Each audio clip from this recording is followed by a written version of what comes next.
Yeah, I But had friends who lived in Santa Barbara. Hmm. yeah, it's a gorgeous little community, and the city Hmm. planners are really excellent about keeping it aesthetically nice and not letting the developers run riot with it. Excuse me. Go ahead, Uh, Chaplain. is Tim speaking today? Yes. Yes, That, He he's is. here. do you Well, see the graphic? oh, I see it now. All right, let's get started, everybody. Thank you. You're welcome, Chaplain James. Timothy Conway, PhD, is a long term spiritual teacher, author, and counselor whose profound awakening at age 16 led to decades of study with sacred texts and revered sages across cultures. He earned advanced degrees in East West psychology and taught popular courses on spirituality and healing at Santa Barbara City College. His website, enlightened-spirituality.org, offers 125 plus essays and a vast collection of spiritual humor. Author of Women of Power and Grace, Timothy continues work on major source books in Zen, non dual spirituality, and spiritually themed films. After nearly 30 years in Santa Barbara, he now lives in Arizona following his wife Laura's passing. Welcome, Timothy. Thank you, Dan. I appreciate your putting together that lovely introduction. And for those who don't know, I had sent Dan a Vita, a little bio that ran about, I think, 4 times longer. And Dan was able to just really distill it down to something quite beautiful and succinct, fortunately. And thank you for the invitation to be here today and speak with your group. City Voices, as I've read about it, is doing wonderful work, providing resources and support for anyone with addiction, mental health illnesses. And I wanted to say at the outset, whenever I've spoken on this kind of topic before to different groups, short of what we could call full divine awakening, God realization, what in the Chan and Zen traditions of East Asia would be called complete, unexcelled, irreversible enlightenment. Anuttara Samyak Sambodhi, it's the old Sanskrit term. Short of complete awakening, we all have some kind of mental illness or mental disorder. We all have some kind of addiction to some aspect of phenomena that we could maybe be much more clearly in relationship with, more divinely detached, not disinterested, but divinely detached. Like Jesus saying, being in the world, but not of it. And again, short of full God realization or awakening to the intrinsic Buddha nature, we all have some kind of way of being of the world, and not following Jesus or the Buddha or any sage's advice to find a way to transcend, to be prior to or beyond all of our involvements, which so easily can become entanglements. So then a question arises like, well, how do we get fully God realized? How do we wake up to the intrinsic, unborn, transcendent Buddha nature? And I would just share with you that, there's a number of little tips or secrets or hints on how this can be true of us, and not just the sages and saints that we've read about, the God men and God women who've graced this planet. So I think it starts with being willing to trust that the divine, as all the sages and scriptures have said, is right inside, in us as our true self. That, in fact, the sentience, the consciousness by which we're aware of this vivid set of experiences we call my life and the world and friends and loved ones, the very consciousness by which we know this and feel this and experience all of this and these relationships, this consciousness or sentience is God's. We don't have our own consciousness, our own sentience. And I mean, one of the proofs of this is every night, and as you turn out the lights and head off into sleep, you trust, you really do trust, you have a deep, deep faith from experience that the personal consciousness, the sense of me, is going to entirely disappear in deep dreamless sleep after you get through the dreamy state and then the cycles of dreams that happen through the night, like 3, 4, 5 times, depending on how long you sleep. And let's really look at that, because we leave the body behind for a subtle realm, that realm of dreams, the cycles in and out through the night. But beyond dreams, the ancients of India, the sages who shared the teachings that became the Upanishads, our oldest non-dual, really deeply, authentically spiritual wisdom text, those sages distinguished between the so-called waking state, the dream state, and then this deep dreamless sleep state. This state wasn't really known to Western psychology or neuroscience until the 1950s in the Stanford research labs, when they realized the brain was in very different kinds of states during dream and then during dreamless sleep. And during dreamless sleep, it's like no thing happening. Our whole sense of self, world, relationships, work, it all vanishes every night. So we trust deep down that there is an aspect of us which is not merely the personal consciousness, the sentience that's aware of various objects, phenomena, fellow beings. We trust that there is a profound depth, a place of perfect peace, absolutely, what Jesus called the peace that passes all understanding. You can't get any more peaceful than no phenomena whatsoever and no reacting limited self, or what gets called the ego mind, the functional mind, the mind that's able to, and the sense of ego identity that's able to relate within the world. But all of that disappears in deep dreamless sleep. Or if you've experienced, what in India, other realms was called samadhi, the oneness, sama of the D, the buddhi, the mental principle. Those words, sama and buddhi, got joined into samadhi. It means a deep, formless trance state. It's not just found in India. Read about the authentic works about St. Francis of Assisi. He spent hours, sometimes 12, 18 hours a day, in profound states of transcendence, of just being gone from the world and absorbed in God. In fact, his disciples would do things sometimes like bring burning coals up to his flesh to try and bring him back, because they thought he had died. And they wanted to use an intense stimulus to try and bring him back to, the world of relationships and talking to his fellow friars and everything. So we can trust that right now, short of going into samadhi or deep, profound trance states, or trying to really master lucidity, clarity during deep dreamless sleep. It's hard enough for most people to have that lucidity during dream states. But you can, as a practice, you can kind of slide off at night into sleep and just notice it and not worry about trying to maintain, a presence as a me, but just allow and surrender to this deep quietude, stillness, no problems, all spacious and very whole and complete, because so simple and full of deep, profound stillness awareness prior to and underneath our normal, active consciousness, our sentience, which is responding to situations. So that's one practice, but here's a way you can begin to integrate this, like during the daily waking hours.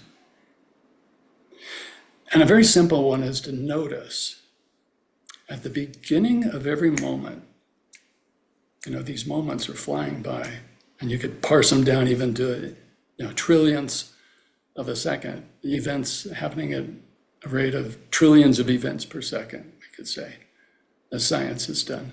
And the Buddha knew 2,500 years ago, he talked in these scales of the infinitesimal moments.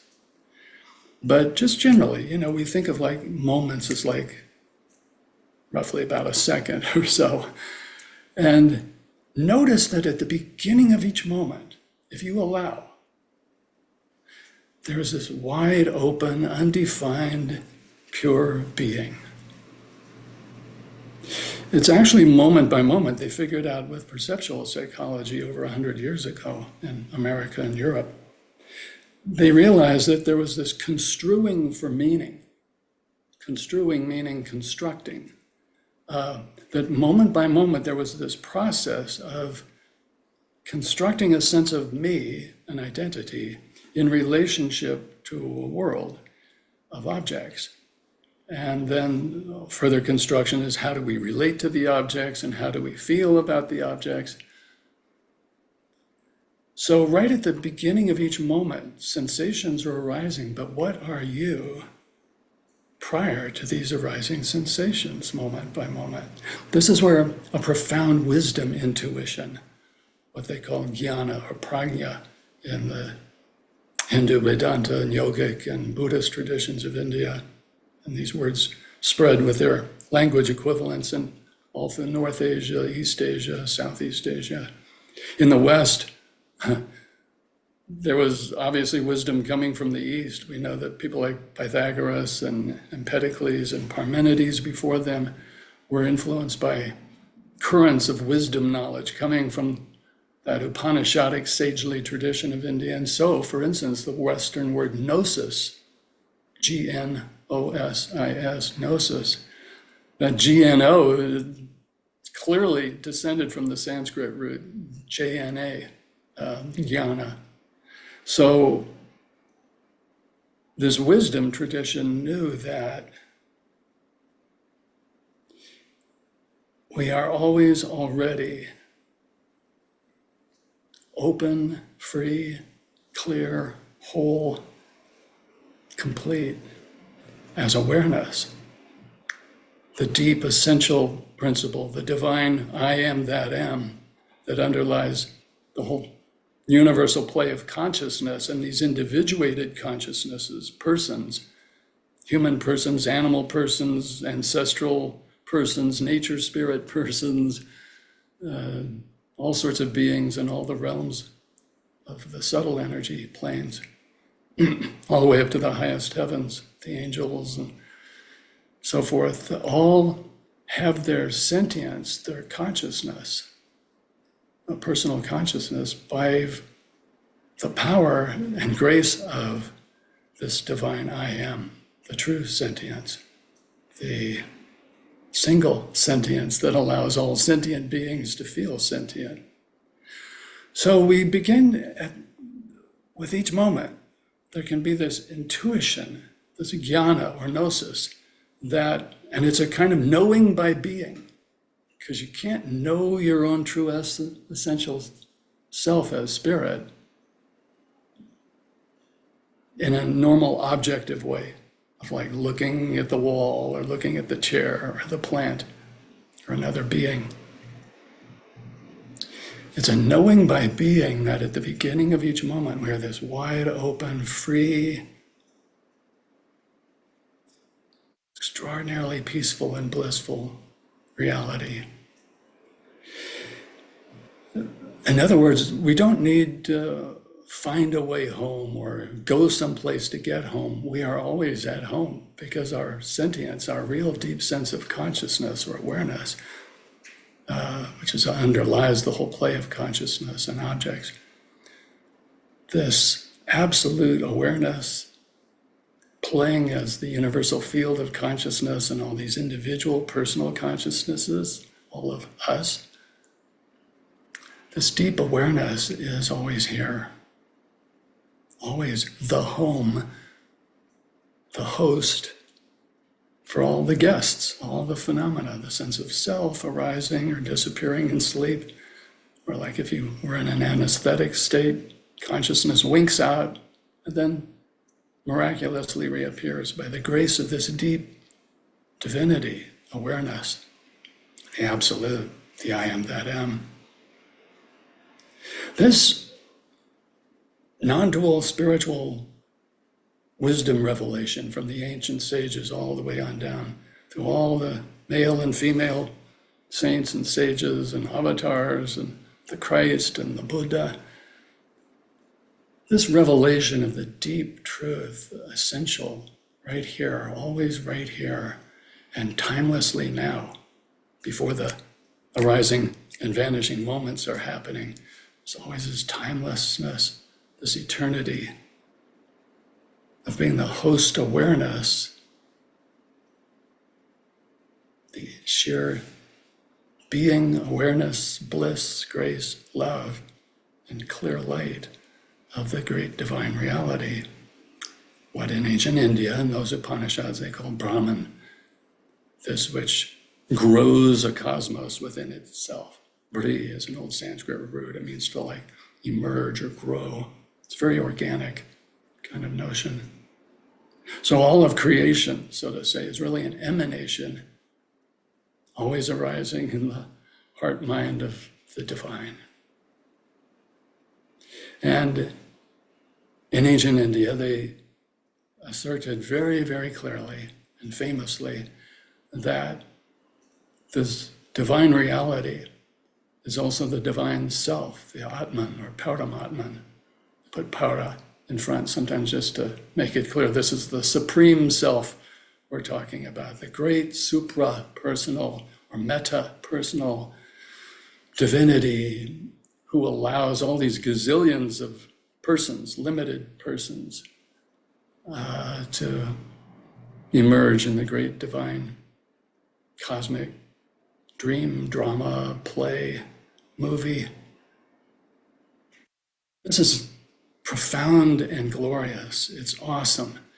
And I invite anyone to just stop at different moments through their day and contemplate how there's always already the case, as the great modern era Indian sage Ramana Maharshi would say, there is always already the case, this deep stillness that's true of you, underneath and prior to the mind being restless or concerned or afraid or worried or regretful or happy, ecstatically joyous about whatever is happening in the life, the personal life. You are manifesting, you, the absolute you, the I am that am, are manifesting a personal life. It's poignant, it's dramatic, it's bittersweet and beautiful beyond words. I mean, that's why we love movies and reading about figures of history or fictional characters. We love the drama of what persons undergo, and our lives are an incredible drama, the most incredible of all, because it's you, the absolute, manifesting as this particular individual being who has various limitations and traumas and hardships have happened, beautiful things have happened. There's an incredible range of pain and pleasure and loss and gain, the whole play of the opposites, as they call them in ancient India, the dvandvas, the opposites. And your deep nature, your true nature, which is always already here, always already timelessly now, underneath these passing now moments, your deep nature is hosting this whole movie, this dream drama of the me, blessed me. An old European sage who lived in India for 45 years, Emanuel Sorensen, more famously known the last half of his life, he lived into his upper 90s, as shunyata. It's just an old Sanskrit Buddhist word. It means the openness, the radical openness of our true being.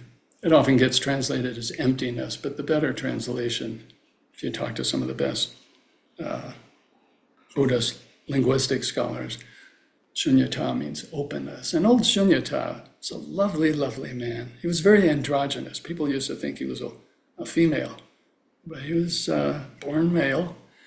And Shunyata did not like all of this ego bashing that goes on in a lot of spiritual circles, and bashing the ego mind, and we create a false dualism. The mind is this really, really, really miraculously functional set of functions. So the mind isn't a thing, it's a set of functions. Like the body is not a thing, it's a set of incredible functions, 70 trillion cells, dozens of organ systems, the most amazing kind of cellular metabolism that goes on moment by moment. So Shunyata, he thought this bashing of the mind or the ego mind was not conducive to wholeness and non-dual realization. So he would, if someone mentioned like they were having ego problems or something, he would say, ego G. Now, if you know about India, G is like a little suffix, J-I, that you stick on the end of certain titles or names as a term of endearment, like Baba Ji or Swamaji. Shunyata would say, ego G. And it was his way of showing that the body, mind, ego sense is not who you truly are, but you as the deep host, and you meaning the singular divine I am that am, that is the source of your life, the substance of your life, the one who is truly you, the one manifesting the sense of personal me, is manifesting this personal me and the whole body, mind, ego complex as an incredible instrument with all these miraculous functions. Miraculous in the sense of divinely orchestrated, And so even the ego sense can be felt, and I'm talking about, the set of worries and the limited perceptions, the attempt to make sense out of life and momentary happenings, when there's confusing situations or circumstances.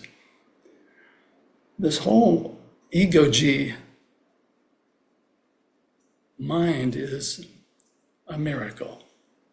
Even its troubles, its aberrant forms of functioning, which gets often labeled or diagnosed as certain kind of mental illness, its addictions, its phobias, its hang-ups, its neuroses or psychoses, these are all part of the great drama. They are not permanent. They're not true of you in deep dreamless sleep. And they're not true of you in, these deeply restful states where you allow consciousness to just kind of melt back, recede back into just this open, undefined, timeless, spaceless awareness, which is also infinite, although we may not experience the full depths of that, like some of the greatest trance mystics like St. Francis and the Buddha and others, Christ. What was Jesus doing out there in the desert for 40 days and nights, or the times he would take leave of his disciples and the people drawn to be around him for his healing energy and kindness, profound love. When he would withdraw, you read a lot in the Gospels, the authentic layers of the text, that Jesus would withdraw and go off, and what was he doing? I submit to you, he was just being and allowing God to be all in all. He always would speak about Abba, the Father. It really means more like Papa or Daddy. Abba was the one who sent him and was doing all the works through him and manifesting everything. So we too can find ways to, even in very difficult, stressful circumstances, start the breath from the diaphragm, so-called belly breathing. And the best way to do that is do an exhalation first, and then naturally you'll feel that diaphragm allowing the air to come back in, and then you bring the breath up into the chest.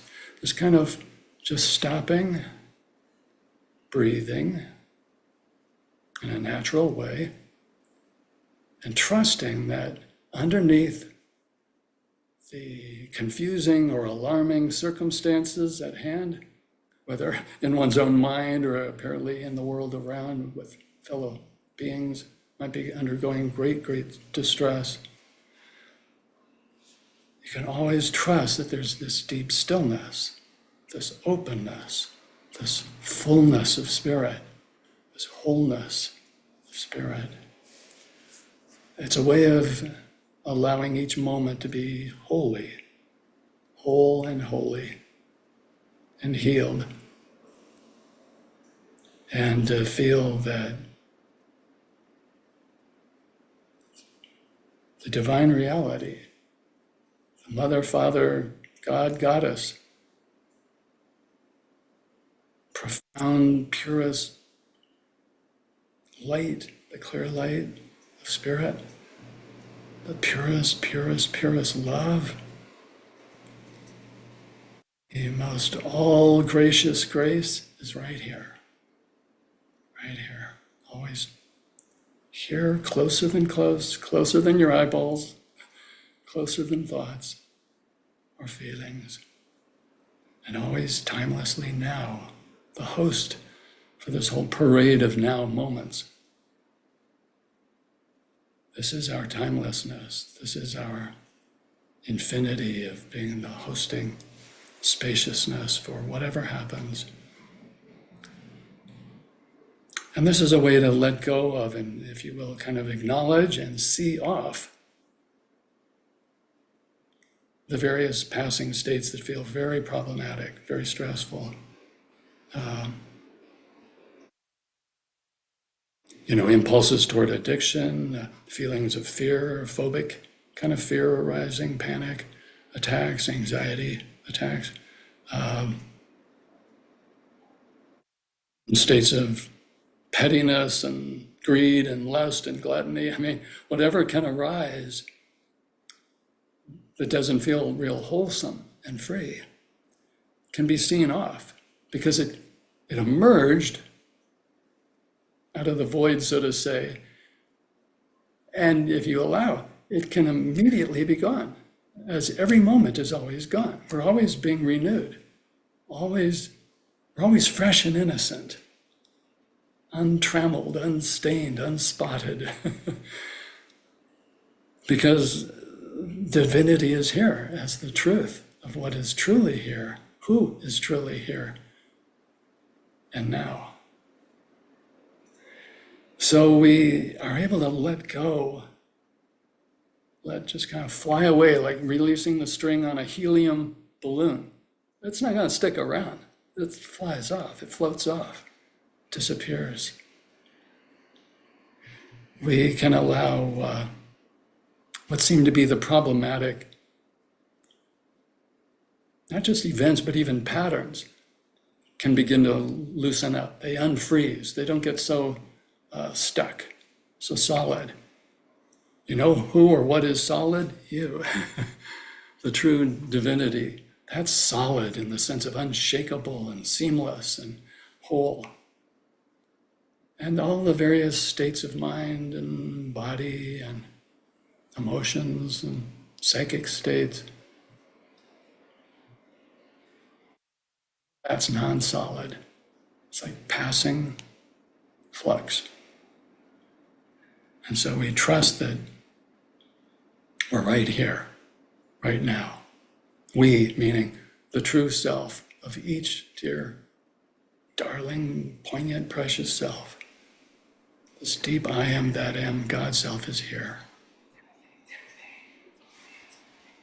All right. There are three things I would like to get to next. And one of them is Chaplain James. But hold on, Chaplain James. I first want to ask Katie, can I make you co-facilitator? Would you like to co-facilitate? Nod a yes or no? I'm still low on spoons, so I'm just gonna be here. All right, no problem. Thank Chaplain, you. Chaplain James, are you there? Yes, I am. Can I ask you, Chaplain James, should we start with Emmeline's meditation, or would you like to get your question in first? Emmeline's meditation would be good. All right. Timothy, Emmeline sends her love, and she regrets that she couldn't make it today, but she does send her love to you, Timothy. And Emmeline is doing her thing. Now let's see. I'm going to share. Now this is a 12-minute meditation that Emmeline narrates. Great. All right. So here we With her go. beautiful, clear voice. So Yes. full of love. So full of love. Now, oh, let me make sure I'm sharing volume. Yeah. All right. Here we go.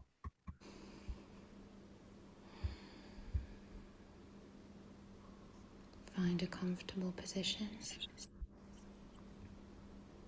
whether you're currently lying down, sitting, or even standing. Feel yourself into your body, investing every form, and gently, progressively instilling presence.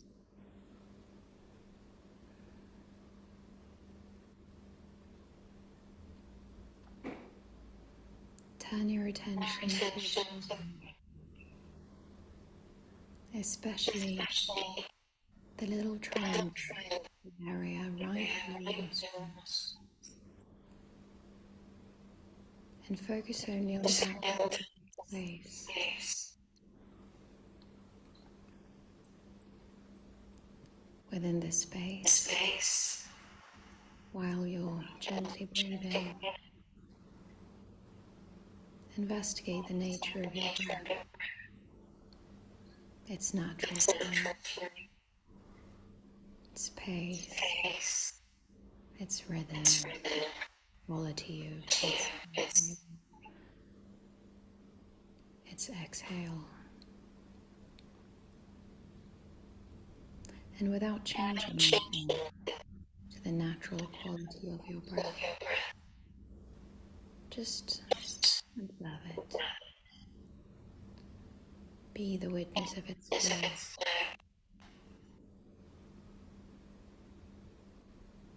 If the breath is shallow, it's shallow. And if the breath is it's deep. Just be the conscious, present awareness, observing, coming and going. Keep breathing. Keep breathing. Keep breathing.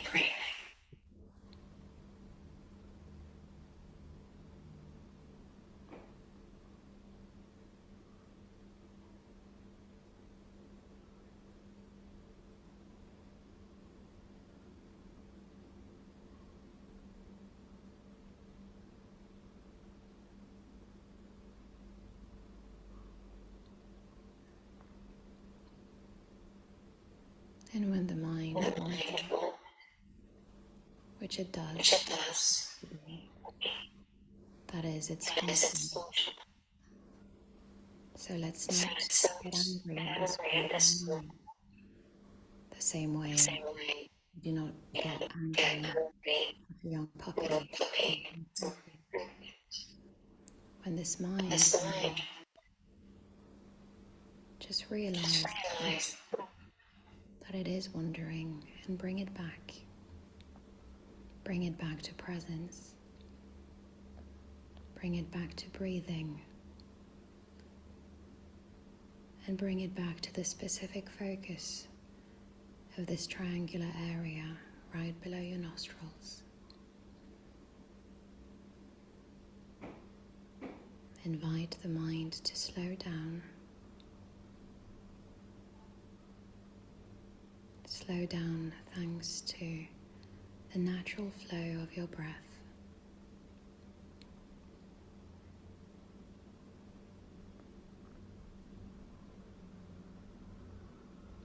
And as this conscious observer, realize gently that you are not the mind, you are not the thoughts. You are the stillness in the background, observing these thoughts, jumping from one idea to the next, from past to future, from remembering to imagining. You are the quiet permanence that is observing the movements of the mind. Gently invited back to stillness, to presence, and to breath.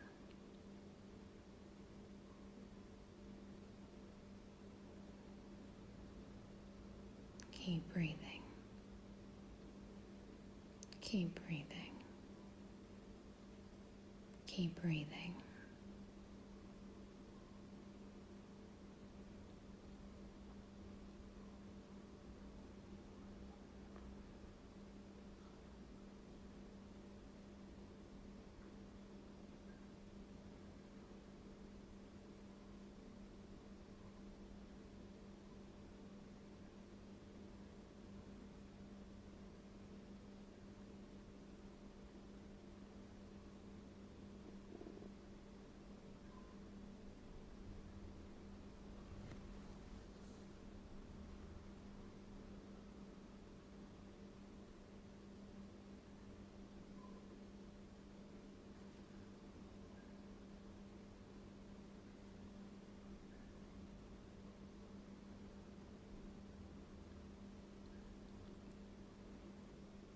Now, slowly and gently, move your focus from this area right below your nostrils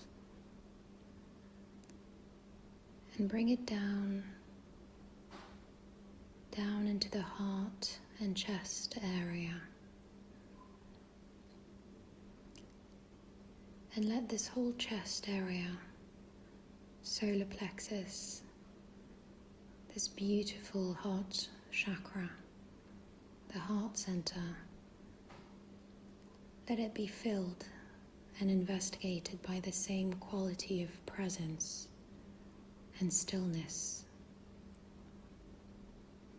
And allow yourself to gently breathe into your chest and breathe into your heart.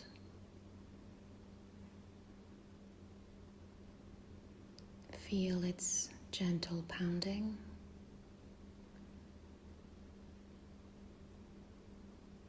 Its regular knocking against the chest.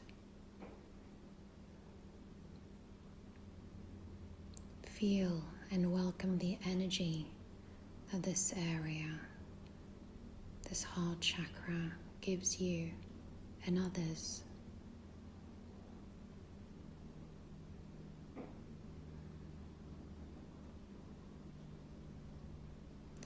And as you breathe into your heart area, your chest area, feel its energy slowly and gently expand beyond the boundaries of the body. Like the sun sending out an infinite amount of rays into the sky. Your heart has this power, this signature that touches you and also what exists around you. Feel the expansion from breathing into your chest, how this beautiful, singular signature projects its energy outward. And this love that is growing and expanding, offer it to yourself and others. It is called metta, loving kindness. A practice that reminds us that we are truly one. That separation is this mesmerizing illusion that we all believe in, but that beyond all of this lies a profound power, love. And in this moment, choose to give it to yourself and others. Send it outward. You can pick one person, one individual, a group, a collective, an idea, and choose to send this love out into the world to be received and held by others. Keep breathing into your chest. Keep feeling. Keep feeling. Keep feeling.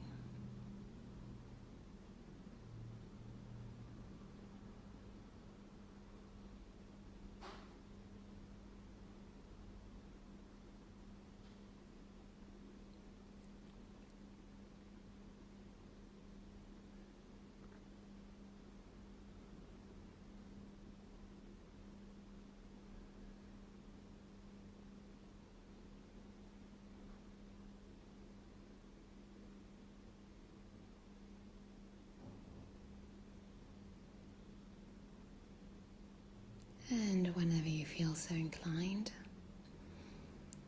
start gently reintroducing movement into the body, swaying from side to side, rotating the head, moving your fingers. And when you are ready, gently, kindly and lovingly open your eyes. Thank yourself for this practice and for the next ones to come. Namaste.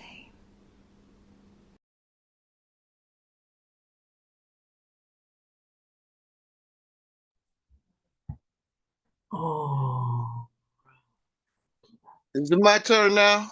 yes, Chaplain James. Okay. Um.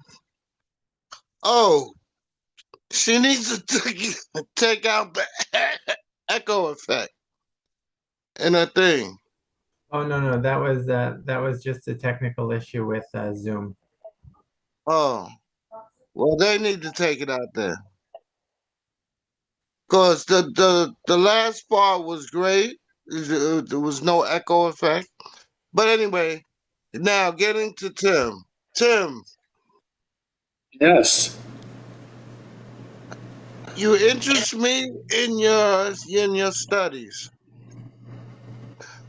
and I agree with say 90% of them. I can help you with the other parts. I put my name and numbers in the chat. It'll be like consulting, like two doctors. Uh-huh. So if you're interested, it's there. I'm here. Make it happen. But overall, you were very good, very good. Thank you. You're I, welcome. I feel lucky, like I'm sitting at a big banquet table and all this food has been passed to me, like say coming from the right. And And you got too much now? I'm taking some of it and then just passing it on to the Oh, left, all the okay. other There you go. folks There you at the go. table. That's what you do. Take what you like. That's what I do. Anything Yeah. I don't like or don't know about it, I leave it alone. No use Even Oh, then, for it. some of the stuff that we may not think appeals to us, it may be planting seeds in us and be useful at some other point. Yeah, That's the why future people time. say again. at a future time. Yeah, Yes, exactly. yeah, I go with that too. See, Yeah, we think, many people have reported like reading a book a dozen years after they first tried to read it a dozen years earlier, and now suddenly that book really speaks to them. It really resonates. So yeah. yeah, everything is on divine schedule for being meaningful and important. Do you think you could speed up the divine schedule? uh, I would say check within your own divinity, the divinity intrinsic Great within answer. everyone. Great answer. I like that. I like that. We could talk. Yes, we can. All right. Um, All right, God Harvey. is with you as you, always Yes, blessing and gracing your life, I even say the when same thing. circumstances are deceptive. It's always God here. Okay, So first we have Harvey, other people who'd then like to. Katie. Harvey, then Katie. Go ahead. Yeah, thank you, I Timothy. So I was thinking when you were speaking about how blessed we are in this world that Rudyard Kipling was totally wrong in his Ballad of East and West. Exactly.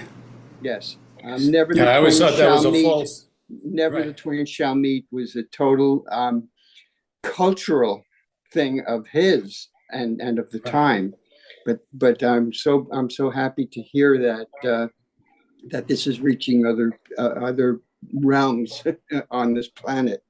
Um, you made me think when you mentioned ego G. I've been studying something called no bad parts, which is internal family systems. So that sounds very fruitful. Yes, and it sounds very much like ego G in that sense of the idea that the ego is here to protect us, that it's here for a purpose, and we need not dismiss it or as he puts in his book, exile it. Oh, And yes, and and exactly. and I love that you talk about the idea that it's many parts. It's not just one thing, because this is what he's discussing, that we need to get out of the mono mind approach to the way that we experience ourselves. Um, and, That and sounds like and a then very helpful book.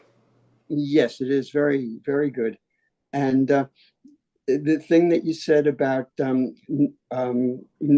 non-solid aspect of us. And in another book that I've been reading, it suggests that the non solid of us is the fundamental of the universe. Right. All phenomena are rising and passing, as the Buddha Exactly, said 4,500 emanation, years ago. emanation. Yeah. But most of all, I'd like to take a couple of minutes, if you would, and Oh, hear yes. about your 16-year-old experience that started you on this path. Oh, yeah, I've talked about that in the past. Like my friend Rick Archer, when he started his Buddha at the gas pump series of interviews with people, ordinary folks that had extraordinary openings, transformations. He asked me to be a guest, and I was kind of busy, and we finally got around to it. I think it was around 2010, and I laid out pretty extensively for his podcast series what happened. And right around that same time, maybe it was some months earlier, a dear fellow named John LeKay, Lekay, had I forget what he called it, non-duality salon or something. Yeah, an online non-duality spirituality magazine of sorts. And he interviewed me by email and texting. So I wound up being a print interview. And I went into great depth about all of that. The thing is, it's just an experience, an opening for a particular being, sentient being. And each sentient being, again, God or the deep Buddha nature, the profound absolute awareness dynamically manifesting as this universal play of consciousness, that divinity is true of each and every being. So I've hesitated to talk much about that opening at age 16, because then people start comparing and wondering why something like that hasn't specifically happened to them. And the bottom line is I was a very sports addicted, confused kid. When I began to have a lot of knee injuries from age 13 onward, by 16, it was clear to me I had no future in athletics.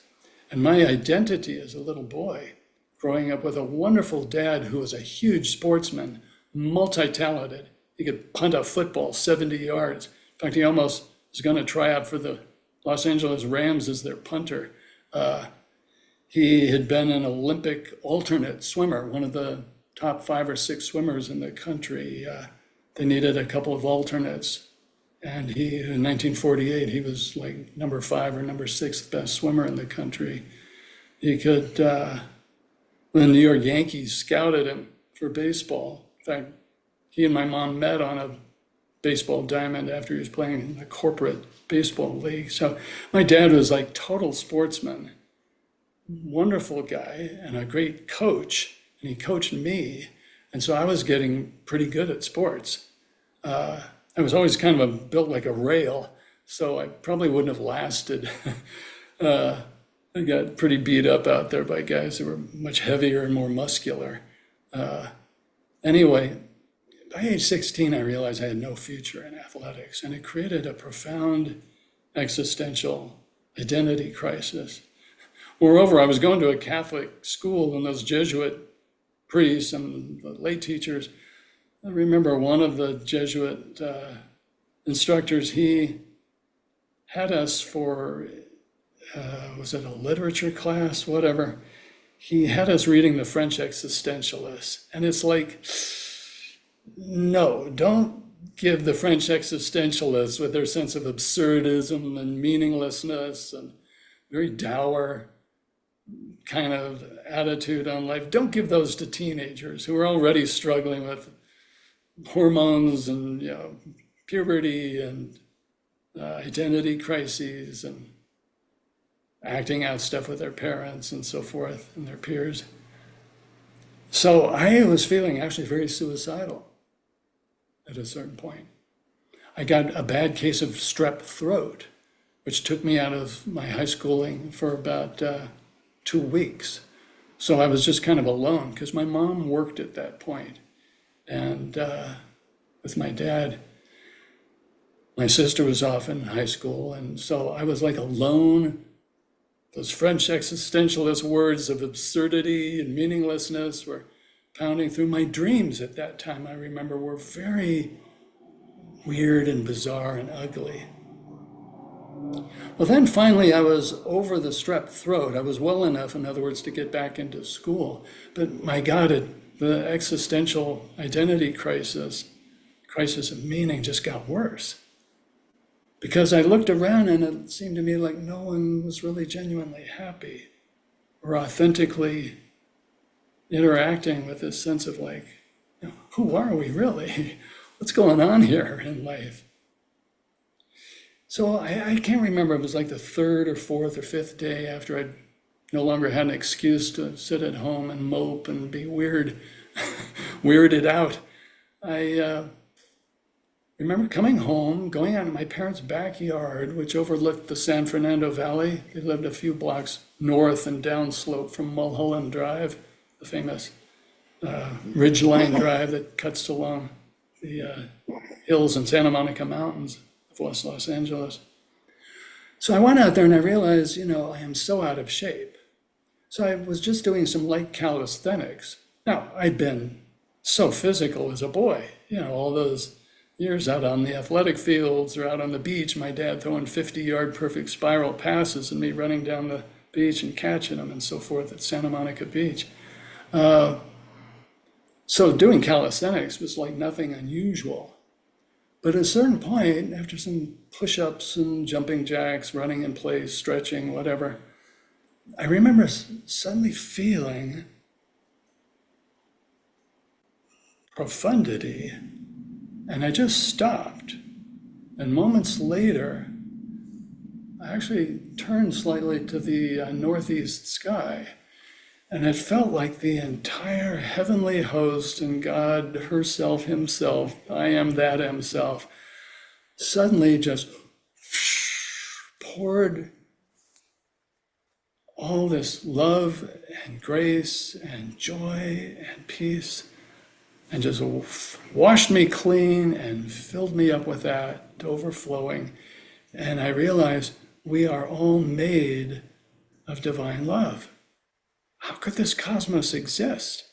How could the universe exist for another second or another second? What is this power, this grace, this love, keeping the whole dream going? And so this non-dual experience that God is right inside us, as the very life breath by which we live, the energy by which we move and think and feel and function. It was so clear to me we're all made of God. God alone is here. God alone is here. Now that's an absolute level truth sharing. And what's also true is that there is an ego-G, all these sentient beings with a sense of selfhood,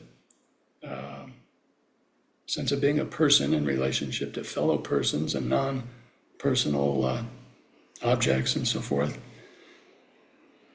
All of this is part of the functional and pragmatic level adventure of the infinite divine playing as a finite being. Well, this sense of deep bliss and release never left all these decades. Everyone thought I was on drugs. Even my sister, who was smoking a lot of pot at the time, she was a year younger. She passed away at age 19 out in Hawaii. All these people I met on that island said, "Your sister was our spiritual teacher."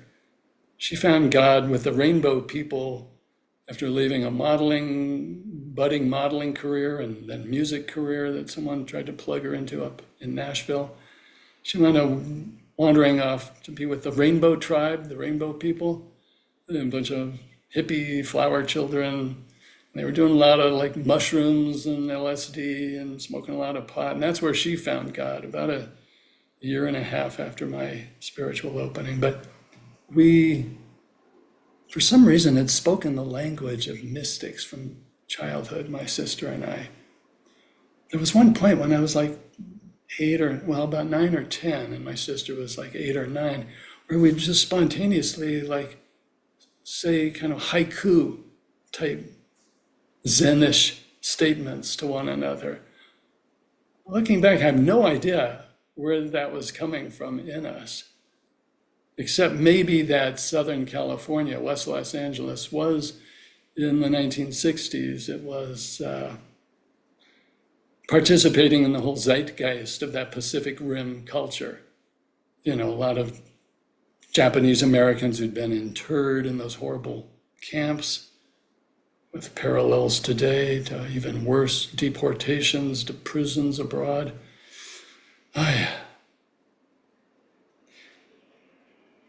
When I was in New York City a couple of months ago, I visited Saint Mother Cabrini, Francesca Cabrini's shrine. It's over there, it was at Tryon Park near the Met Cloisters. I wrote a book, Women of Power and Grace. The opening chapter is about Saint Francesca Cabrini, and she was the patron saint of immigrants for Catholic tradition. And we need her blessing and power now because our country is in trouble with this regime that's grabbed so much power and is using it so cruelly and callously. We're all immigrants in the sense that we come from God and we've associated with these human embodiments that can feel very foreign and strange. But truly, we're all dwellers or citizens of the divine self. There is only the divine self. And Timothy, that's would you be able to tell us about the Timothy in podcast? 16. Would you be able to give us Hold on, the link to the Harvey. podcast? Before we get to that, why don't we go to Katie, who's been patiently waiting with her hand raised? Yes, she has. Hi, Katie. Hi. Thank you so much, Timothy. I just wanted to very quickly share with you what's been happening with me over the past 6 months. 6 months ago, I had just returned from New Hampshire. I was gung ho. I met with one of our legislators that morning. I was very psyched about getting involved with trying to help with everything. That night, I was in the emergency room. Since then, I've been pretty much bedridden. They ruled out heart attack, they ruled out all kinds of different things. But what it turned out to be, I have chronic fatigue syndrome. And when you reach a certain stress level, everything collapses. And I couldn't move. I couldn't think initially. I was on massive pain meds. And this had happened to me when I was a child. I would spend weeks in bed. But what would happen was my mother made sure that I wasn't completely alone. And I would lie there and I would watch a spider spinning its web over several days and just be so fascinated. And the mice that were in the house for some reason would take my green beans from my dinner tray and hide them in my underwear in my drawer. Still don't know why that was. So when I started this journey, at first I was very angry. I was very hurt. I was very upset. What the heck? I was just about to start a new career. I was going to be teaching people how to value themselves. I was so excited. I was heading in the wrong direction. I got stopped cold and forced to lie here and watch out my window as baby birds were trying to take off their first flights, struggling, the parents yelling at them. One baby bird turned upside down to watch the other birds to figure out how they were flying because it was very confused. And then it sat back up, and then it flapped, but not correctly, which happens with catbirds. It takes them a while to understand how to use their wings. And I realized that I was kind of like that baby bird. I had been about to just jump off the porch railing with no idea where to go, not even knowing how to look, why and how other people were flying, why and how other people were making it.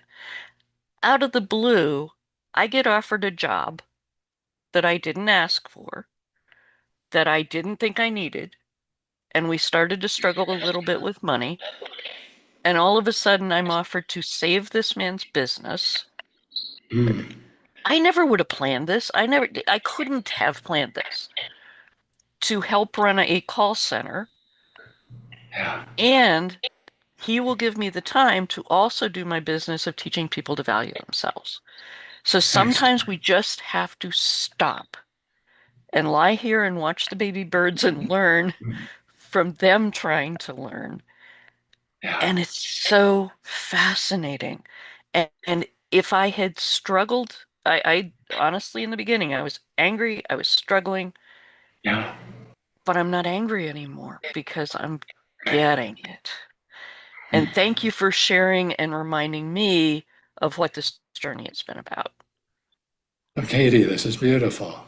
Thank you so, so much for sharing and all your imagery of, these little tiny, tiny birds trying to do what seems impossible, fly, when you don't know how to fly. And I would just suggest that all of us in spirit are already airborne, flying, floating free in the zero gravity of God. There's a sage named Annamalai Swami, a spiritual son of Sri Ramana Maharshi in India. Maharshi passed and they dropped the body, as we say, in 1950. And Annamalai Swami passed away much later in 1996, January, I think it was. But I asked him once, what's it like being enlightened? He says, like zero gravity. Nothing is pulling you anymore.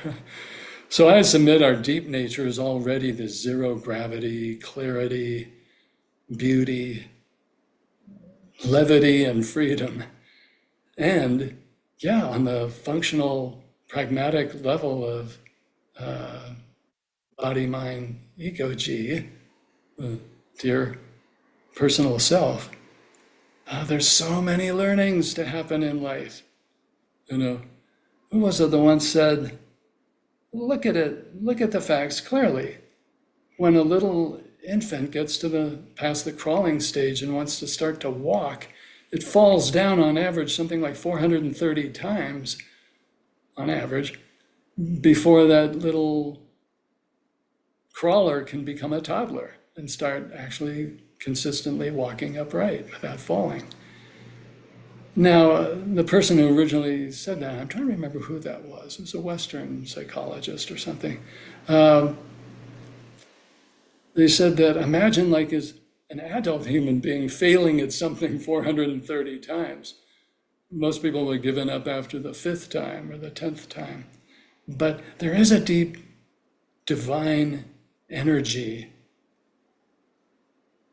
in us and around us, orchestrating everything. I always say the divine emanates us, animates us, and is orchestrates our lives.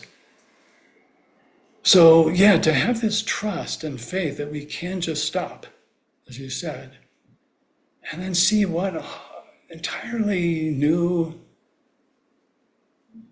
unimaginable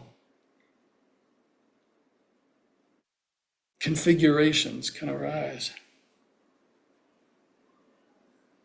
The fact that now you get to do the job you had originally felt was your vocation, as well as this thing that's really helping this gentleman out and allows you to be usefully employed, gainfully employed. I mean, this is just marvelous. I wish this grace for everyone. May all be happy and well nourished and safe and have shelter. And may all know that God is our truth, so we can breathe, as dear Emmeline was sharing in this gorgeous meditation. And we trust, and breathing is happening. A life is lifing. A personal life is lifing. And there can be laughing when we realize that we're not even this limited to this personal me life, but that the divine life, the only life, the life of all lives, the I am is here and is the one single actor, actress playing each and every soul role, each personal identity, gazillions of these incredible manifested persons throughout the cosmos. And also, Timothy, Yeah. what was affected first was my breathing and my heart. Mm. Mm. And that's why they thought I had a heart attack. They did CAT scans. There's like, we can't find anything wrong with you. It's so frustrating when you can barely move and you're screaming and they can't find anything. And then you have to rely on, okay, what was my history? What could this be? I had to self-diagnose. I had to ask for the right medication because the medication they were going to give me would kill me. Uh, so it was Right. having to take control in the midst of loss of control, in the midst of extreme chest pain, barely able to breathe, and then realize that I think the way I'd been breathing was so unhelpful, if that was a word, for me, because I had been pushing. I'd been pushing so hard. And when I could stop pushing is when the pain goes away, when I can breathe again. And thank you for reminding me to breathe today. Oh, and Emmeline showed us, God, her voice is, listening to her voice is just a spiritual experience, I found. I wanted to share, Katie, my wife, Laura. We met and fell in love very quickly. I proposed at the end of our third date, like 4 days and nights after getting to know each other. We'd already had our third date, and at the end of it, I got on bended knee and proposed, and she accepted, and we were together almost, what was that, 28 or 9 years, married for almost all of that, except for a year. Even before we got married, my wife was already experiencing early perimenopause or menopause, the night sweats, hot flashes and stuff. And whether it was some of the hormonal changes of that or whatever, but it triggered more of what Laura had experienced some time in years before, which is fibromyalgia, which manifests as chronic fatigue syndrome. And sometimes there'll be periods where it's not totally chronic. It feels like she's got some energy, but then that energy could just crash. Within 30 seconds, sometimes we'd be ready to go out someplace, or we would already be out someplace, and suddenly her energy would just take a dive. And so I early on learned that for whatever reason, and maybe it's more now in our era with DuPont and Monsanto's chemicals they've put in all of our food chains, water, everything. That's why it's important to eat low on the food chain. Eat plants, plant-based diet, whole food plant-based if you can get to it fully 100%. It eliminates all those animal products that are carrying on the top of the food chain in their fat tissues, especially, carrying all these toxins, the heavy metals, the DDT and dioxin residues, plus they are hormone disruptors. They cause inflammation. As soon as you put them in your body, the microbiome reacts. So that's one way of trying to address it just from a dietary side. But there will be things going on that we can't just cure. You're tuning into the breath. Yeah, you're tuning into the breath was another big secret. Mm-hmm. Because a natural breath will allow the parasympathetic nervous system to govern our central nervous system more, rather than the sympathetic nervous system, which has that fight, flight, or freeze biochemistry and neurochemistry. So if I can just allowing say, a natural breath also allows for a greater wholeness. Just one. Yes, Katie. Just one last thing, just to let people know, my disease, chronic fatigue syndrome, fibromyalgia, was not diagnosable until I was 35 years old, but I had it from the time I was 2 years old. Doctors told me that entire time that I was faking it until they finally had a test to say, oh yeah, you really have this. And what the doctor said is, oh, I would kill myself if I had this diagnosis. And I went off on him and said, look, I'm working 40 hours a week. You need to never say that to another patient, and you need to get help. That's my last. I'm sorry I keep interrupting. Oh, no, it's a great interruption. It's an addition to the conversation that's so meaningful because, people they have like all this stress on top of stress because of the uncertainty. Why haven't the doctors figured out why I feel such low energy states or, pain or imbalances? A lot of people have to self-diagnose, and it's tragic that has to be the case. I mean, now with the internet since 1995 and the buildup of more and more knowledge base, and it is one blessed aspect of the AI, artificial intelligence development. People can pose a question, on a Google search, and the Google AI will kick in and distill, within a few seconds from dozens and dozens of medical website resources about a particular condition or a set of symptoms. And so one can plug in a simple search question and get some really much better kind of knowledge than it used to be formerly. when it would be a single physician, you're sitting in the doctor's office and trying to get some clarity and answers, and they often just didn't easily have it at hand. Some of these mystery conditions, autoimmune disorders, and again, things like fibromyalgia and associated chronic fatigue syndrome. What we saw with COVID, long COVID, the COVID that doesn't go away. These are very difficult situations for human beings. As I say, it adds stress on top of the stress of being unwell. There's the stress of trying to figure out and being worried, deeply concerned about how do I shift back into better health, or when one's caring for a loved one, the stress of not knowing how to help. So thank you for sharing, Katie. And I wish you well in these 2 jobs you're carrying. But God carries us. That sage I mentioned, Ramana Maharshi, he said, let your life be like someone who was walking to the train station and carrying their luggage, and it felt very arduous. It was a burden carrying that luggage, maybe 50, 80 pounds of luggage. And then you get on the train. Do you still need to be holding up your luggage, carrying it? No, you set it down, the train carries it. And the saintly traditions have said, let's breathe. Let us let go, let God, and let God, the vital power, carry us.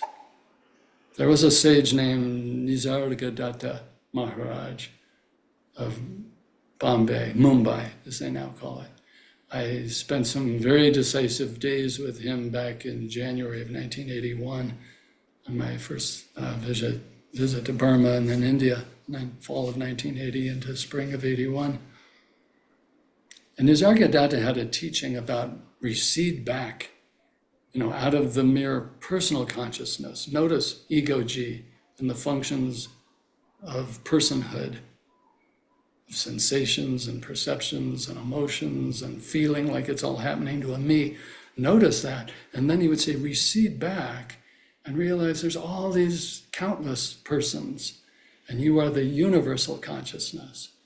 And then he would say, recede back by the grace of the divine, and you realize you are the absolute awareness prior to the whole play of consciousness. Nisargadatta was considered one of the great wisdom sages of India in the 20th century, after Sri Ramana Maharshi, who passed in 1950.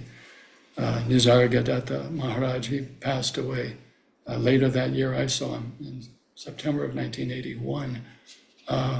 But he had this teaching, in addition to the receding back from personal consciousness to universal consciousness to, by the grace of the absolute, awakening to what you truly are fundamentally, transcendently as awareness, simple, pure, formless, free, utterly spiritual awareness. In addition to this more kind of cognitive, receding back, expansion, letting go, profound realization of what you fundamentally and originally are as formless awareness, he shared this other teaching about the vital power. He said we can wake up to our true identity either through the way of consciousness or through the vitality principle. What in ancient India, the Upanishadic sages called the prana, which manifests in different ways: the power of breathing, the power of assimilating food, eliminating waste, the power of going off to sleep at night, and the power that takes the soul beyond the body at physical death. These pranas, these vital powers, and they're subsumed just by this one word, prana, the vitality principle. Sri Nisargadatta said, notice in your life that there is this shapeless, colorless, textureless, structureless, vital power. It's what's manifesting you. You don't exist without this power. The cosmos does not exist without this power. You can't move, think, feel, use language, comprehend language, walk across a room, lift a finger without this power. But again, it's shapeless, formless, colorless. He said, get acquainted with this power, but you can't do it by finding it anywhere as an object. Like, again, visually, we look and see a chair, or we reach down and touch our knee, or, make sounds with our mouth and hear ourselves. The vital power is formless, shapeless, colorless, like the absolute awareness, but it's the dynamic aspect of the divine that's manifesting and orchestrating all this movement and activity of the body, the mind, the sense of a self, coming and going from bodies and from waking state to dreams and dreamless sleep, and then back into waking state. So Nisargadatta Maharaj would say,